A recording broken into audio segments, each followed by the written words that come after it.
가짜 섹시 찾기. 옛날 어느 마을에서 한 총각이 장가를 갔습니다. 당나귀를 타고 섹시 집에 가서 초례를 치러 왔지요. 그리고 나서 섹시를 가마에 태워오는데 오다가 고갯마루에서 잠시 쉬게 되었습니다. 쉬고 나서 다시 가려고 가마꾼이 가마를 매니 가마가 휘청거리고 어깨가 우지끈하고 다리가 후들후들 거렸지요.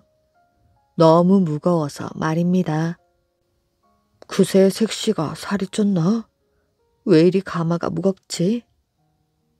가마를 내려놓고 문을 살며시 열어보니 깜짝 놀랄 만한 광경이 펼쳐지고 있었습니다. 똑같은 섹시가 둘이었던 것이었지요.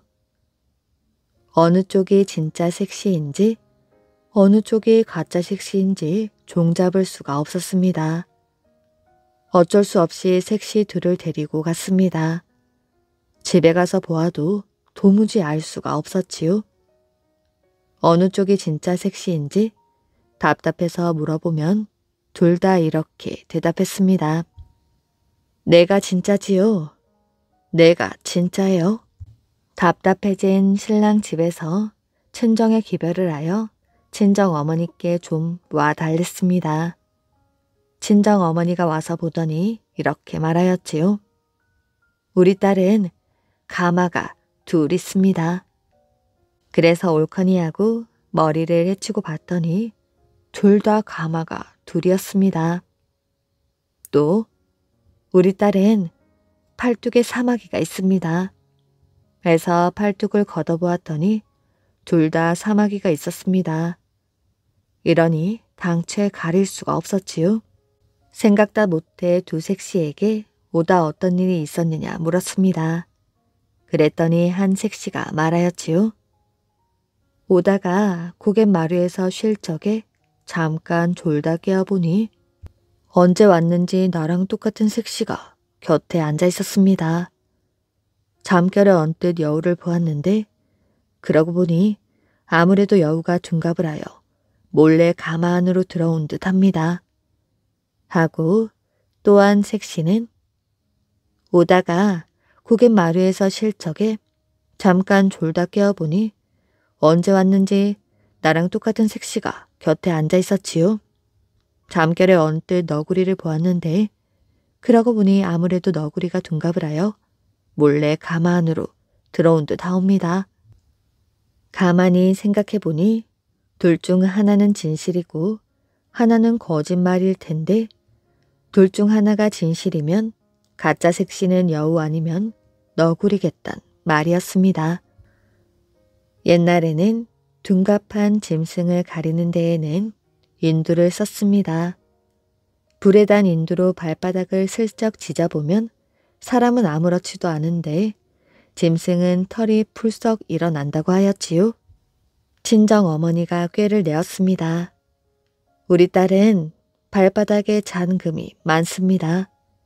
하니 두 섹시가 다투어 버선을 벗고 발바닥을 보여주었지요. 이때다 하고 불에 단 인두를 가져다가 슬쩍 지지니 한쪽은 가만히 있었는데 한쪽은 털이 풀썩 일어났습니다. 털이 일어난 쪽이 금방 둔갑을 풀고 여우가 되어 깨갱하고 냅다 달아났지요. 그렇게 해서 여우를 쫓아내고 진짜 섹시와 오래도록 행복하게 잘 살았다고 합니다. 죽음이 데려가 버린 연인. 옛날 어느 추운 나라에 한 인디언 청년이 살고 있었습니다. 그는 어렸을 적부터 소꿉친구로 자란 잔디라는 이름의 소녀를 사랑하고 있었지요. 성인이 된 그들은 혼인을 하기로 약속을 했습니다. 그런데 그 후 얼마 지나지 않아 갑자기 죽음이 찾아와 신부가 될 잔디를 데려가 버리고 말았습니다. 잔디가 죽은 이후로 청년은 아무것도 할 수가 없었지요. 밤낮으로 슬퍼하느라 잠도 못 자고 먹지도 못하였지요. 마음속에는 슬픔만이 가득할 뿐이었습니다. 청년은 날마다 야위어 갔습니다. 그때 마을의 가장 지혜로운 노인이 이를 보다 못해 그에게 죽은 자들은 남쪽에 있는 영혼의 나라로 간다는 것을 알려주게 되었지요. 청년은 그곳을 찾아가기로 마음 먹었습니다. 하지만 그곳으로 가는 길을 아는 사람들은 아무도 없었지요. 사람들은 모두 그를 말렸지만 그의 의지를 꺾을 수는 없었습니다.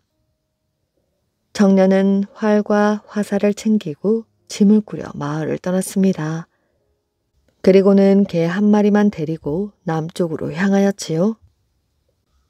눈이 쌓인 땅을 한참 가다 보니 푸른 나무가 무성한 숲이 나왔습니다. 그곳에서 희미한 발자국을 발견하고 따라가 보았더니 산 꼭대기로 향하고 있었지요. 청년은 산 꼭대기에서 지팡이를 손에 든 노인을 만났습니다. 그는 청년이 말을 꺼내기도 전에 그가 왜 왔는지 모두 알고 있었지요. 자네를 기다리고 있었네. 자네가 왜 여기에 온 것인지 잘 알고 있지. 자네가 찾는 사람이 얼마 전에 여기를 지나갔다네. 그 사람은 어디로 갔습니까? 노인은 지팡이로 먼 곳을 가리키며 말했습니다. 저 아래 햇빛 비치는 골짜기가 영혼들의 나라지. 그곳에 가고 싶다면 자네의 몸을 나에게 맡겨야 돼. 자네가 가지고 있는 무기도 가져갈 수 없고 개도 데려갈 수 없다네. 청년은 모든 것을 노인에게 맡기고는 잔디를 다시 볼 수 있다는 희망에 들떠 햇빛이 비치는 곳을 향해 갔습니다. 그는 육체 없이 영혼만 있었기 때문에 힘 들이지 않고 산과 언덕과 들판을 지나 먼 길을 달려갈 수 있었지요.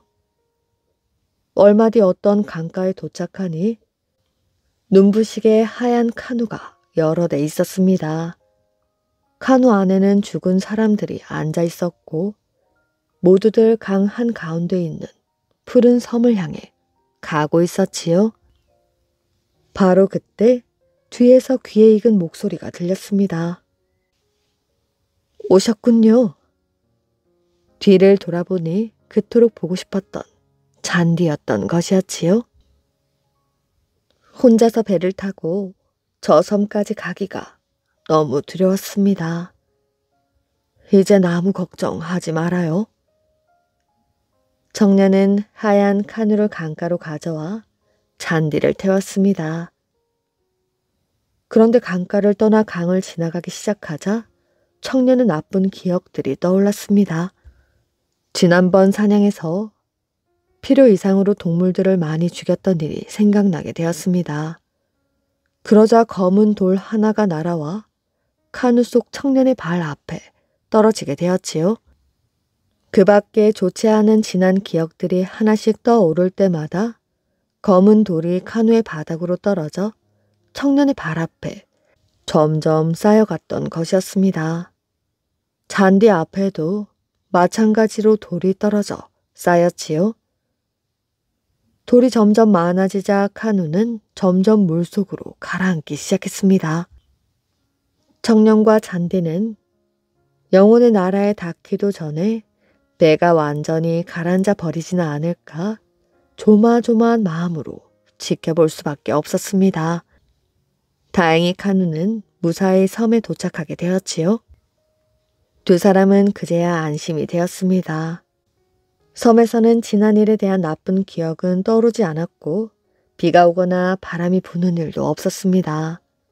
오직 따뜻한 햇빛만이 내리쬐고 있을 뿐이었지요. 그때 갑자기 벼락 같은 신의 목소리가 들려왔습니다. 너는 이곳에 머무를 수 없다. 인디언 청년에게 하는 말이었습니다. 너에게는 아직 마치지 못한 일들이 많이 남아있다. 그 여인에게 작별 인사를 하고 돌아가거라. 가서 이곳에서 겪은 일들을 자세히 전하도록 하라. 신의 목소리는 너무나 강하고 위험이 있어 도저히 거역할 수가 없었습니다. 청년은 사랑하는 잔디와 영원히 함께하고픈 마음을 애써 뒤로하고 그것을 떠나야만 했습니다. 청년은 잔디에게 작별 인사를 하고 푸른 섬을 떠나 산 사람들이 있는 곳으로 떠나게 되었지요. 우선 지팡이를 짚은 노인에게 달려가 그에게 맡겨놓았던 육신과 무기와 개를 돌려받아 집으로 떠나게 되었습니다. 청년이 돌아오자 마을에서는 큰 잔치가 벌어졌지요. 그는 온 마을 사람들을 모아놓고 영혼의 나라에 가는 길과 그곳에서 겪은 일들을 들려주었습니다. 그 청년은 나이가 들어 세상을 떠날 때까지 영혼의 나라 이야기를 계속하였지요. 그가 죽은 뒤에도 후손들이 계속하여 그 이야기를 지금까지 전해주고 있다고 합니다. 사랑 싸움을 한 왕의 두 여인. 고구려 유리왕 때 어느 봄날이었습니다. 화휘는 안절부절하지 못하며 뜰을 거닐고 있었지요. 심부름을 간 시녀는 아직도 돌아오지 않았단 말이냐? 예, 아직 돌아오지 않았습니다. 그까짓 오랑캐 계집 하는 짓 엿보는 게 무엇이 그리 어렵기에 여태 오지 않는단 말이냐? 화이는 버럭 화를 내며 방문을 닫고는 거울 앞에서 허리와 치마의 곡선을 다시 한번 비춰보며 혼자 중얼거리고 있었습니다. 분명 치희보다는 내가 더 아름다울 것이야. 고구려 유리왕은 즉위할 때까지 왕비가 없었습니다. 그래서 즉위한 뒤 이듬해 7월에 송양왕의 딸을 왕비로 맞아들였지요. 그러나 유리왕의 왕비 숭씨는 이듬해 10월 갑자기 세상을 떠나고 말았습니다. 유리왕은 다시 두 여인을 왕비로 맡게 되었습니다. 그 두 왕비 가운데 한 여자는 골천 사람의 딸인 화이고 또 한 여자는 한나라 태생인 치희였지요. 왕은 두 여인을 총애하였으나 두 여인은 왕을 사이에 두고 사랑 싸움을 벌이며 사사건건 반목하고 있었습니다. 그래서 왕은 하는 수 없이 궁궐 두 곳에 각각 궁실을 짓고 두 왕비를 거처하게 하였으나 그렇다고 해서 두 왕비의 반목이 그치지는 않았습니다. 이번에도 기산 지방으로 사냥을 떠나는 왕은 두 왕비가 서로 다투지 않을까 몹시 걱정되어 생각한 끝에 두 여인의 궁실로 찾아가 이렇게 당부했습니다. 내 없는 동안 어떤 일이 있더라도 서로 다투면 안 돼요. 이렇게 당부해놓고 왕은 다음날 사냥길에 올랐지요. 그러나 곧 돌아오리라던 사냥은 꽤 시일이 걸려 며칠이 지나도 왕의 소식이 없자 두 여인은 암투를 벌이기 시작했습니다. 왕이 돌아오면 어느 궁실로 먼저 찾아올까 서로 신경을 곤두세우고 있었으므로 두 여인은 서로 상대편을 염탐하기에 바빴지요. 그 오랑캐 계집의 궁실에 먼저 들르시기만 해봐라. 내 가만히 있지 않을 것이야. 고국을 떠나온 외로운 몸인데 나를 먼저 찾아주시지 않는다면 정말 가만히 있지 않을 것이야. 왕이 사냥을 떠난 지 엿새째가 되었습니다. 참다 못한 화이가 치희의 궁실로 시녀를 보내 염탐케 했는데 한 낮이 기울도록 그 시녀가 돌아오지 않는 것이었습니다. 한편 치희는 그때 잠을 이루지 못하고 뒹굴거리다가 밖에서 인기척을 느꼈지요. 또 화이가 시녀를 보내 염탐을 하는 모양이구나. 오늘은 내가 가만히 두지 않을 것이야. 치희가 발소리를 죽이고 문 밖을 내다보니 과연 문 밖에는 한 시녀가 방 안을 엿보고 있었습니다. 이때 치희가 벼랑간 문을 벌컥 열었지요. 시녀는 새파랗게 질리며 한 발 뒤로 물러섰으나 성질이 포악한 치이는 시녀의 머리채를 휘잡았습니다. 시녀 주제에 감히 누구의 침실을 엿보는 것이야? 치이가 시녀를 끌고 방으로 들어가서 밝은 불빛의 얼굴을 비춰보니 과연 화희의 시녀였지요. 치이는 분을 참지 못하고 치를 떨며 큰 소리로 외쳤습니다. 여봐라, 걔 누구 없느냐? 당장 인연을 흠뻑 때려서 쫓아보내도록 하라. 지혜의 시녀들은 일제히 달려들어 화희가 보낸 시녀를 때리고 차고 핥히고 하여 피투성이를 만들어 돌려보냈습니다. 그런 줄도 모르고 화희의 궁에서는 아침 단장을 마친 화희가 몇 번이고 문 밖으로 귀를 기울이며 시녀를 기다리고 있었습니다. 마침 그때 염탐을 하러 갔던 시녀가 초주검이 되어 돌아왔다는 소식을 들었지요. 아니 너 이게 웬 꼴이냐? 마마 너무 원통합니다. 치희의 궁에서 몰매를 맞았사옵니다. 시녀의 온몸은 피투성이었습니다. 사랑하는 시녀가 이 꼴이 되어 돌아왔으니 화희의 분이 머리 꼭대기까지 치올랐지요. 그 오랑캐 계집이 내 시녀인지 뻔히 알면서도 이 꼴을 만들다니 내 오늘 그것을 가만두지 않을 것이야. 그러고는 한 걸음에 치의 궁으로 달려갔습니다. 이 못 배운 것 같으니라고 내 시녀를 어째서 도둑으로 몰았단 말이냐? 감히 남의 나라에 와서 부귀 영화를 누리는 것만도 감지덕지할 텐데 감히 내가 데리고 있는 시녀에게 몰매질을 하다니 어서 너희 나라로 썩 돌아가란 말이야. 그러나 치희도 만만한 여인이 아니었으므로 한치도 물러서지 않았습니다. 너나 나나 다 같은 개실인데 나보다 뭐가 낫다고 내 앞에서 호령을 하는 것이야. 너와 내가 어디가 같단 말이야. 여긴 내 나라, 내 땅이란 말이다. 네가 아무리 그런 소리를 해도 대왕께서는 다르시단 말이지. 대왕께서는 나를 더 극진히 아껴주신다고. 쓸데없는 소리 하지 마라. 대왕께서도 되도록이면 이 땅에서 오랑캐를 몰아내려고 하신다. 아마 너도 알 테지. 넌 호기심을 끄는 이국의 화초일 따름이고 이국의 화초는 기후와 풍토가 맞지 않아 쉽사리 시들어 버리거든. 그렇게 되면 곧 버려지는 것이지. 이 말을 듣고 치이는 아랫 입술을 꾹 깨물며 화희를 무섭게 노려보았습니다. 네 소원대로 내가 너희 나라를 떠나주마. 하지만 대왕은 너보다 나를 더 사랑하신다는 사실만은 잊지 말거라. 그럴 리가 없지. 이렇게 한바탕 싸우고 난 후 치이는 더 이상 궁에 머물러 있을 수가 없었으니 그날 밤으로 짐을 꾸려가지고 궁시를 떠났으며 화희는 시녀에게서 치이가 떠났다는 소식을 듣고는 몹시 흐뭇해했습니다. 그러나 다음날 사냥에서 돌아온 유리왕은 치이가 떠났다는 소식을 듣고는 궁에도 들르지 않고 치이의 뒤를 쫓아가게 되었습니다. 비록 이국의 여성이었지만 왕은 누구보다도 치이를 사랑했던 것이었지요. 왕은 한인들이 모여 살고 있는 낭랑 땅으로 급히 말을 달려 고구려와 낭랑 땅을 접경해서 겨우 치이를 발견했습니다.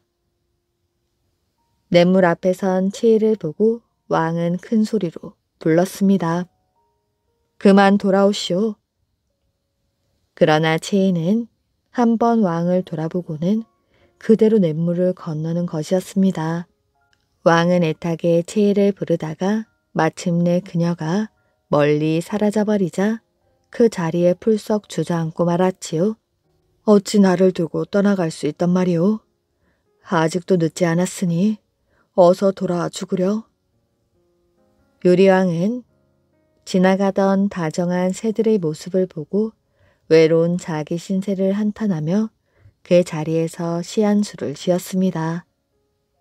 누런 새들은 훨훨 암놈 수놈 어울리는데 나만 홀로 외로이 되었으니 니와 함께 돌아가리. 이것이 그 유명한 유리왕의 황조가라고 합니다. 12명의 아이를 낳은 왕비. 고구려가 한동안 태평성대를 누리고 있었습니다. 중국이 오랜 혼란을 겪는 통에 고구려를 넘볼 틈이 없었기 때문이었지요. 그런데 중국 대륙을 당나라가 통일한 후에는 자꾸만 국력이 강해져가는 고구려가 눈의 가시처럼 여겨졌습니다. 그래서 마침내 고구려를 침공하기 시작하였지요. 고구려 군사는 원래 용맹스럽고 쥐략이 뛰어났으나 오랫동안 태평성대를 누려오면서 군기가 상당히 해이해져 있었습니다. 어느 날 근심에 쌓여있던 왕에게 군사가 들어와서 보고를 하였지요. 대왕마마, 당나라 군대가 노도와 같이 쳐들어오고 있습니다. 아군은 이를 견디지 못하고 지금 안주성으로 밀려와 배수진을 치고 있습니다. 도대체 당나라 장수는 누구란 말인가? 아래옵기 황송하오나 당군은 12대군으로 나뉘어서 각각 한 명의 장군이 3천의 병조를 거느렸다 하옵니다. 이 12장군이 모두 젊은 장수로서 지략과 용맹이 뛰어나다 하옵니다. 왕이 군사의 말을 듣고 더욱 상심이 되어 한숨을 길게 내쉬자 이 광경을 옆에서 묵묵히 듣고 있던 왕비가 한마디 거들었습니다. 12장군에 대하여 자세히 말해보시오. 청년 장군들은 하나같이 눈썹이 짙고 얼굴이 잘생겼사옵니다. 음성은 병력같이 울리옵고 그 기상이 하늘을 찌를 듯 하옵니다. 그렇다면 12장군의 나이는 몇 살로 보이오? 나이는 20살쯤 되어 보이고 풍문에 들으니 한 형제간이라 하옵니다. 한 형제란 말이지요? 왕비는 눈을 감고 무엇인가 한참 생각하는 듯 하더니 왕에게 말을 했습니다. 너무 상심하지 마십시오. 제가 나가서 적장들을 만나겠습니다. 이 말에 왕은 깜짝 놀랐습니다. 왕비의 마음은 이해할 수 있으나 그대가 나가 어쩌겠단 말이오? 어떻게든 제가 처리하겠사오니 윤화해 주십시오. 부질없는 말 하지 마시오. 잘못하다가 오랑캐 놈들에게 욕을 보일지도 모르는 일이오. 꼭 제 청을 들어주십시오. 제가 나가면 10만 군사보다 효과가 있을 것입니다. 그리고 청이 한 가지 더 있사온데 안주벌의 높은 축대를 하나 쌓아 주시옵소서. 왕비의 간절한 소원대로 안주벌에는 즉시 높은 축대가 쌓였으니 이 축대가 완성되자 왕비는 군사를 당나라 진영으로 보내어 이곳으로 12장군을 초대했습니다. 축대로 오르는 청년 장수들을 왕비가 나아가 일일이 영접하였지요. 오시느라고 수고가 많으셨습니다. 왕비가 인사를 하며 그들을 바라보니 얼굴 모습이 모두 비슷한 것이 한 형제임이 틀림없었습니다. 젊은 장수들이 자리에 앉자 왕비는 괴짝에서 버선을 하나씩 꺼내어 장수들에게 나누어 주며 말하였지요.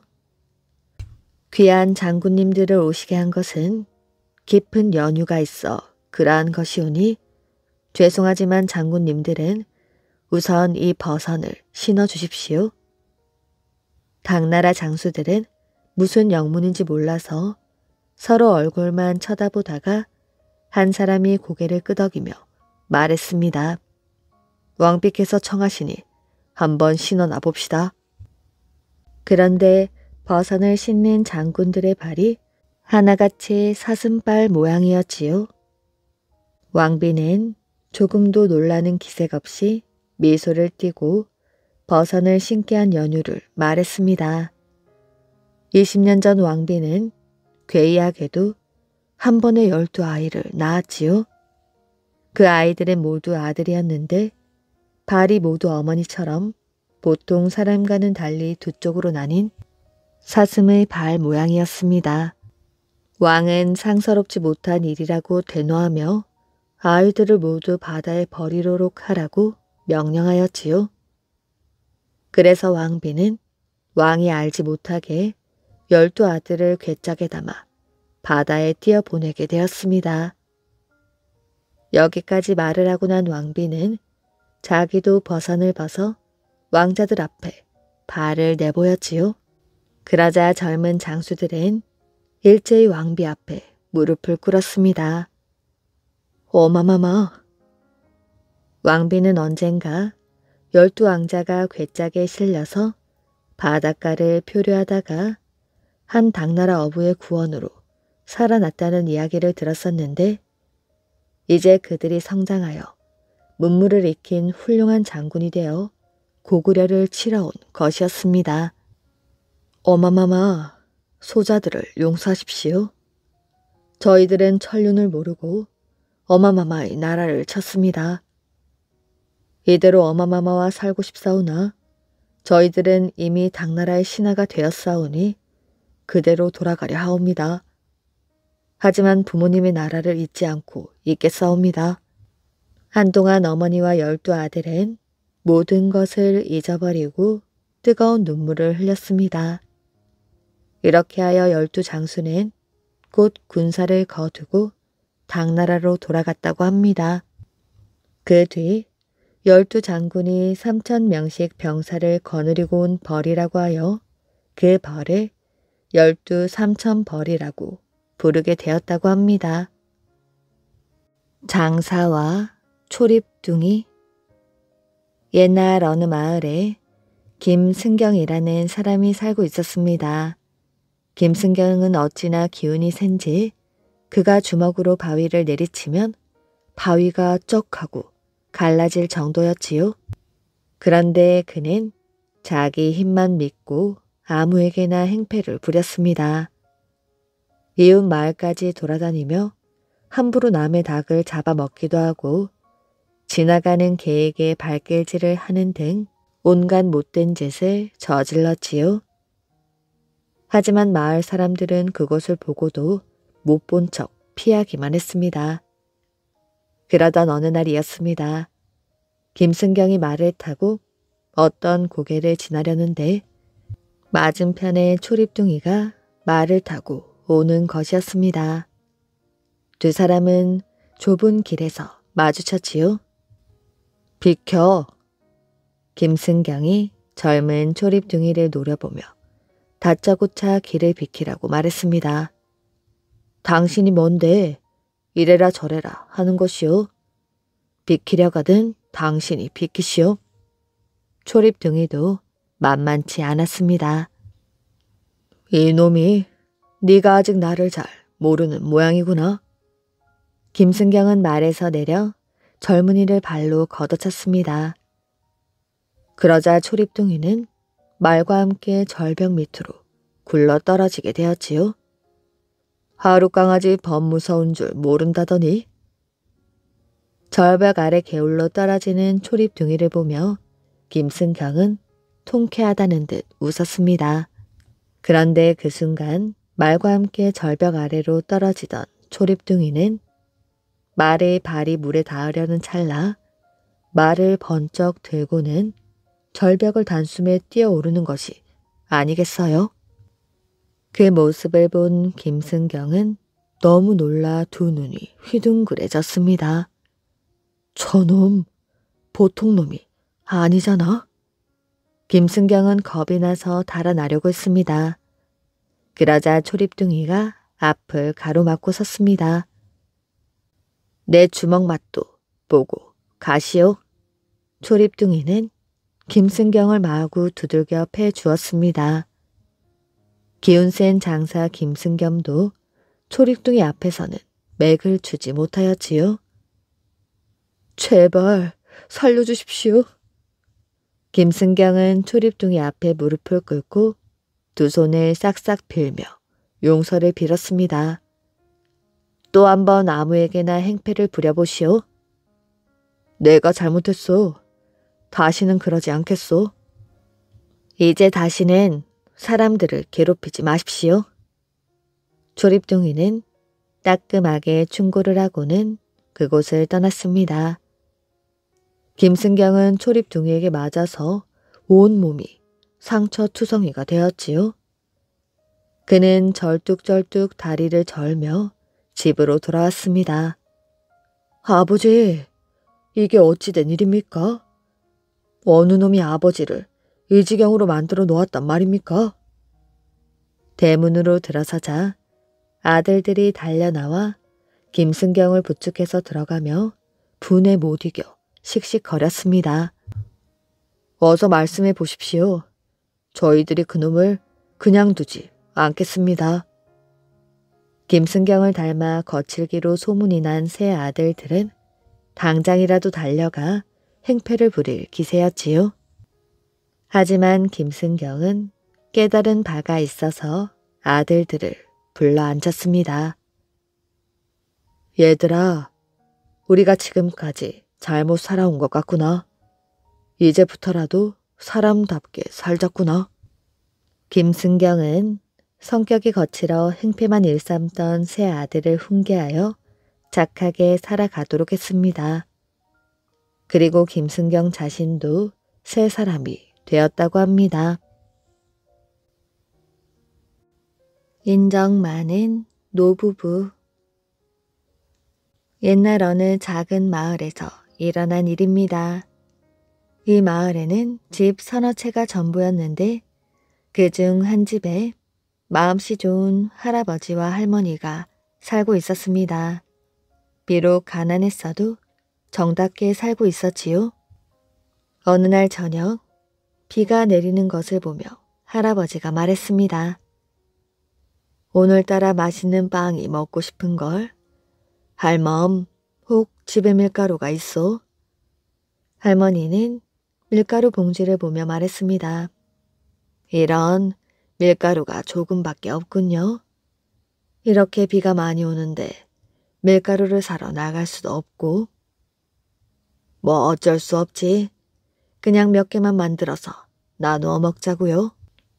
이렇게 하여 할아버지와 할머니는 밀가루를 반죽하여 빵을 만들기 시작했습니다.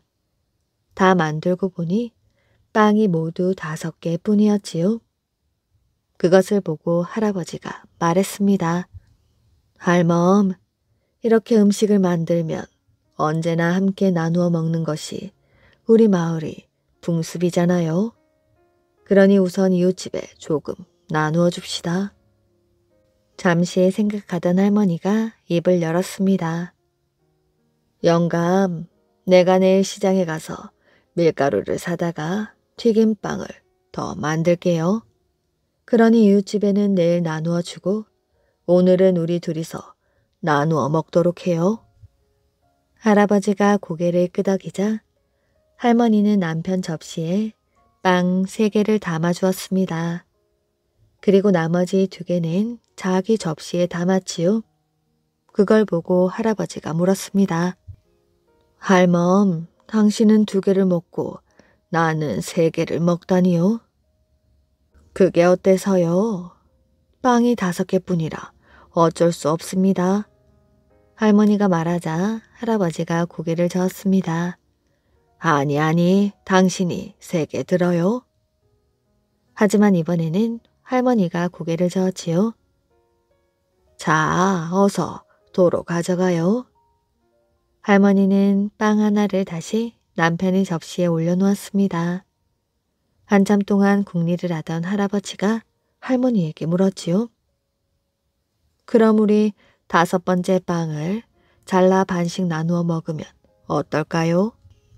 하지만 할머니는 또다시 고개를 저었습니다. 빵을 자르면 맛이 없잖아요. 그러지 말고 그냥 당신이 3개를 드세요. 이렇게 해서 2 사람은 또다시 빵을 양보하게 되었습니다. 그러는 동안 날은 점점 어두워져서 밤을 꼬박 새우게 될 것만 같았지요. 두 사람은 생각 끝에 다음날 아침 먼저 일어나는 쪽이 마지막 남은 빵을 먹기로 결정하고 잠자리에 들게 되었습니다. 다음날 아침 두 사람은 거의 동시에 눈을 떴습니다. 하지만 두 사람은 눈을 감고서 자는 척을 하면서 그대로 누워 있었지요. 시간이 흐르고 흘러 어느새 한낮이 되었습니다. 그때까지도 할아버지와 할머니는 쿨쿨 자는 척을 했습니다. 그런데 마을 사람들이 한나절이 되어도 할아버지와 할머니가 일어나질 않자 이상하게 생각했습니다. 무슨 일이 생긴 걸까? 마을 사람들이 문 밖에서 큰 소리로 할아버지와 할머니를 불렀지요. 하지만 두 사람은 먼저 일어나지 않으려고 꼼짝 않고 누워만 있었습니다.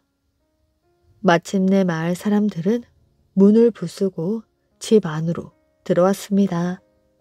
그러고는 이불 속에서 꼼짝 않고 누워있는 두 사람을 보고는 깜짝 놀랐지요. 아이고 이런, 두 분이 돌아가셨잖아. 참 인정 많고 마음씨 좋은 분들이었는데. 마을 사람들은 두 사람이 죽은 줄 알고 엉엉 울었습니다. 그 동안에도 두 사람은 지난 밤의 약속 때문에 숨까지 죽인 채 누워만 있었습니다. 잠시 후 마을 사람들은 관이며 촛불을 가져왔지요. 그러고는 막 장례식을 치르려고 했습니다. 이러다간 정말 산채로 관 속에 들어가겠구나. 겁이 난 할아버지는 그제야 벌떡 일어나 소리를 질렀습니다. 그럼 당신은 둘만 먹어요. 내가 셋을 먹을 터이니. 그 말을 듣고 할머니도 벌떡 일어나 앉았지요. 그걸 본 사람들은 깜짝 놀라서 허둥지둥 달아나 버렸습니다. 귀신이다. 마을 사람들은 할아버지와 할머니 귀신이 나타나서 자기네를 잡아먹으려는 줄로 알았던 것이었습니다. 나중에야 어찌된 일인지 알게 된 마을 사람들은 그 일이 생각날 때마다 배꼽을 잡고 웃었다고 합니다. 뱀에 물린 아내. 옛날 어느 마을에 강씨 성을 가진 선비가 살고 있었습니다. 이 사람이 한 번은 과거를 보러 서울에 갔다가 돌아오는 길에 깊은 산속에서 그만 날이 저물고 말았습니다. 어둠은 짙어서 한 발짝 발을 떼놓기도 힘든 지경이었지요. 아무리 둘러보아도 잠잘 만한 곳이 없었습니다. 길을 잃고 그렇게 헤매다 보니 마침 저만치 커다란 바위 사이로 동굴이 하나 보였지요. 그런데 그 동굴에서 희미한 불빛이 새어나오는 것이었습니다. 사람 사는 곳인가 하고 빠른 걸음으로 그곳에 가보았지요.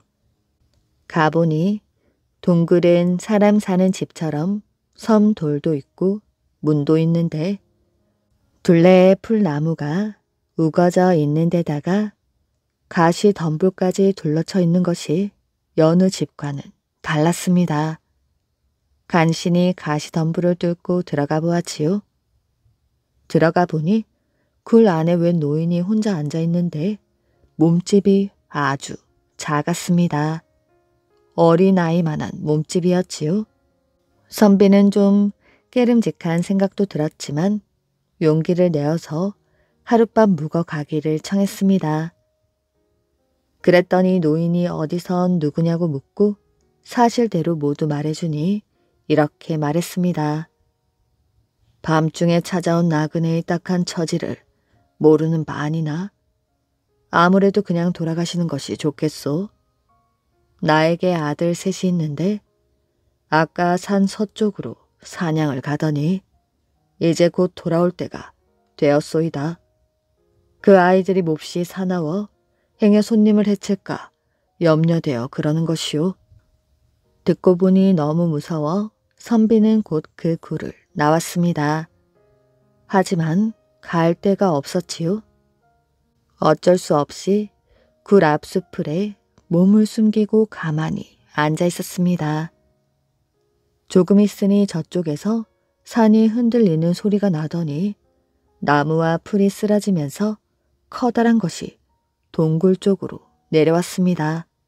선비가 놀라 숨을 죽이고 가만히 살펴보니 커다란 뱀 3마리가 기어오는 것이 아니겠어요? 굵기는 대들보만하고 길이는 대6발이나 되는 뱀 3마리가 굴 속으로 스르르 기어가더니 곧 사람 모습으로 바뀌어서 노인 앞에 앉았습니다. 그러니 노인이 물었지요. 사냥 갔던 일은 잘 되었느냐? 아무것도 없었습니다. 하고 첫째와 둘째가 말하였지요. 그런데 막내가 말하기를 예, 잘 되었습니다. 했습니다. 노인이 다시 물었습니다. 무엇이 잘 되었단 말이냐? 그러니 막내가 말하였지요. 산에서는 아무것도 없어서 마을로 내려갔습니다. 집이 많은 마을에 가서 우물가 풀숲에 숨어 있었더니 마침 그 고을 우두머리 아전이 술에 취해 걸어오고 있었지요. 그러다 목이 마른지 물을 찾았는데 그때 아전의 아내가 물동이를 이고 오기에 내가 그 발 뒤꿈치를 물었습니다. 덕분에 안악의 피를 배부르게 먹었지요. 그 말을 들은 노인은 놀라며 꾸짖었지요. 네가 또 일을 저질렀구나. 만약 그 아전이 똑똑한 사람이라면 우리는 모두 죽을 것이야. 우리가 사람을 물면 사람들은 반드시 약을 구해 바르며 상처를 낫게 하려고 애를 쓸 터인데 더구나 우두머리 아전이라면 약을 쉽게 구하지 않겠느냐? 만약 정월 첫날에 만든 참기름을 상처에 발라 지지고 또 그 기름을 낫자루 구멍에 발라 울타리 어리에다 걸어두기라도 하면 우리는 모두 죽고 말게야.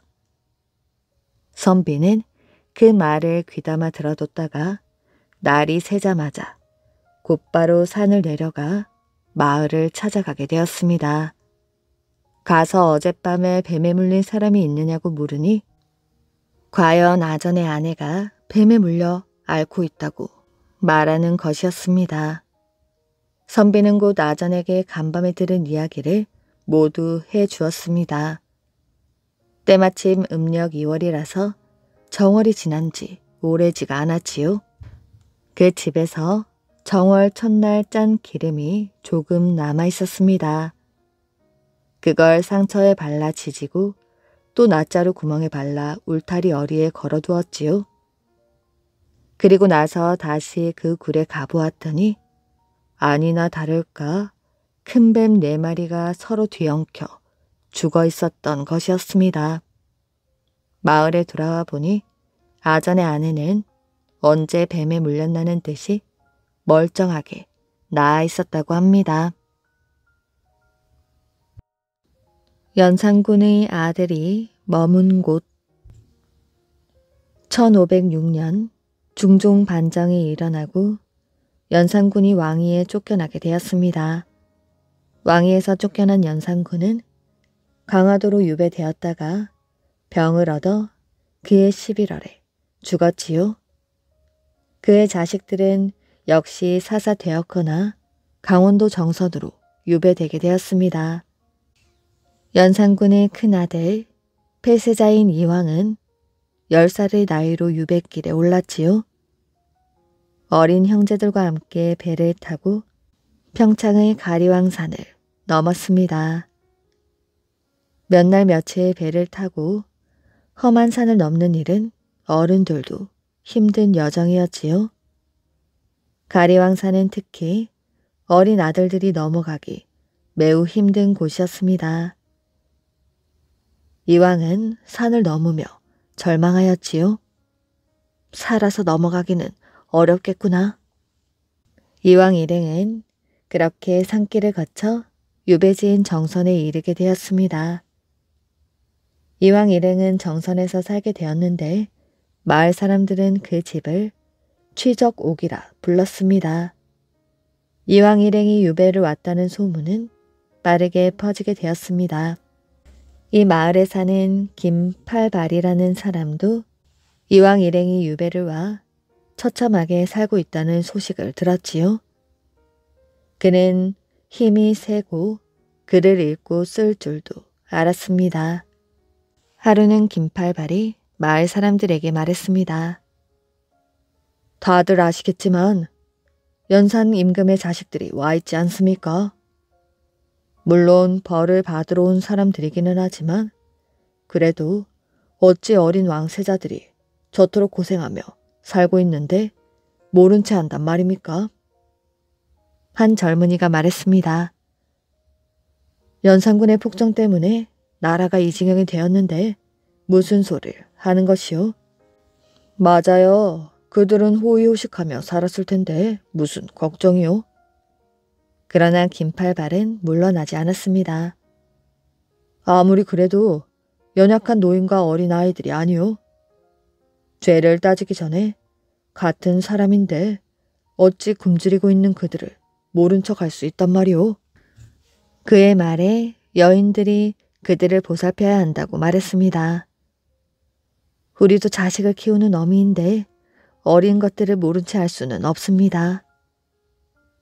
마을 사람들 역시 김팔발처럼 순박하여 연산군의 지난 폭정에 대한 감정을 갖기보다는 취저국 사람들에 대한 연민이 더욱 컸습니다.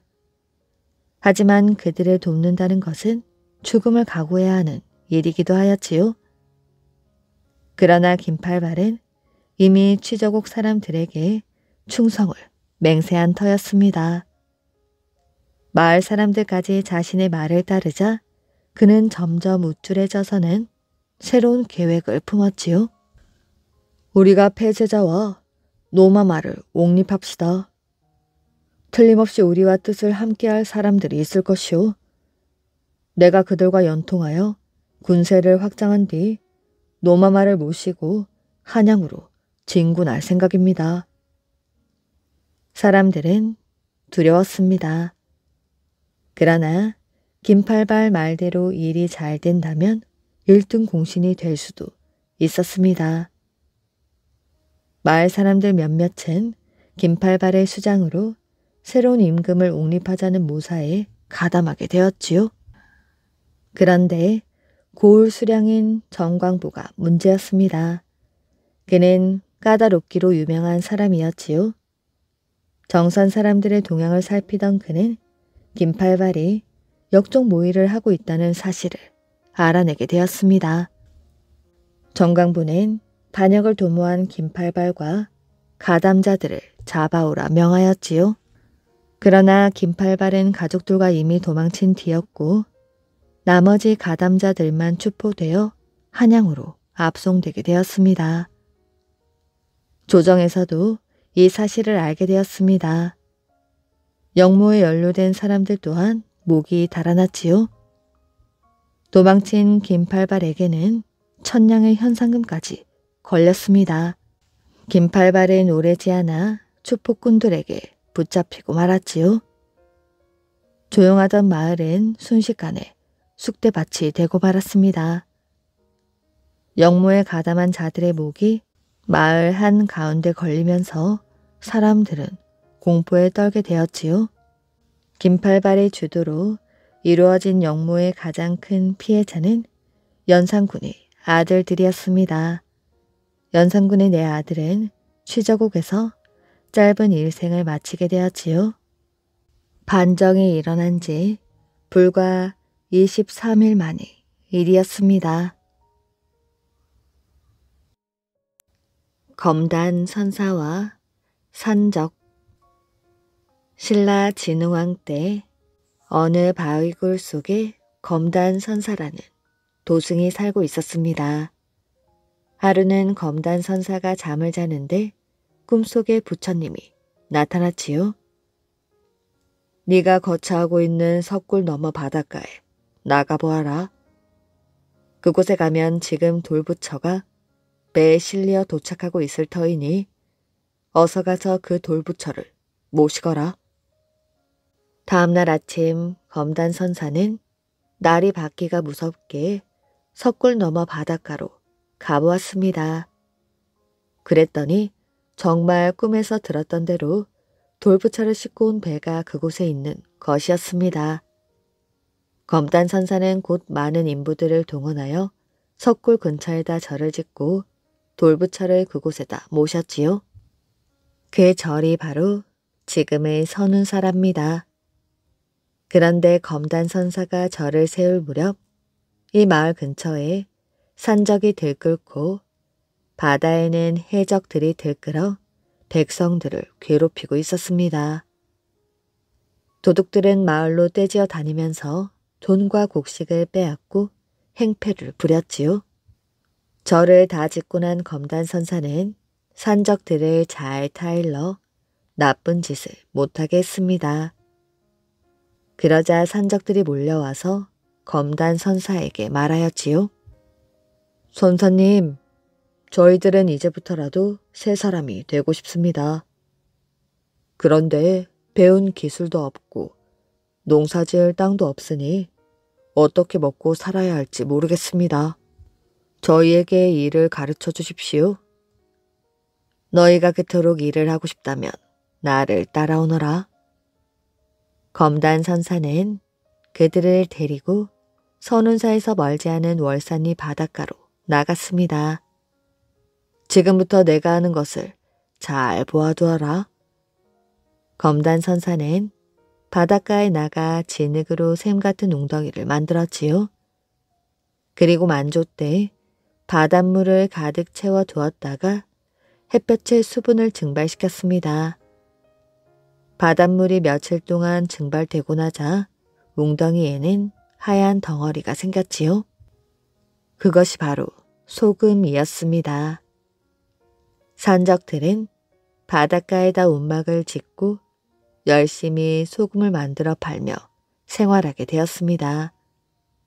그들이 만든 소금은 바다와 육지로 실려나가 팔렸고 그들의 생활은 차츰차츰 나아지게 되었지요. 우리가 이렇게 자리를 잡고 살게 된 것은 검단 선사님 덕분이야. 맞아. 검단 선사님이 아니었으면 아직도 나쁜 짓을 하고 있었을 것이야. 그들은 자신들에게 새로운 삶의 길을 열어준 검단 선사의 은혜를 잊을 수가 없었습니다.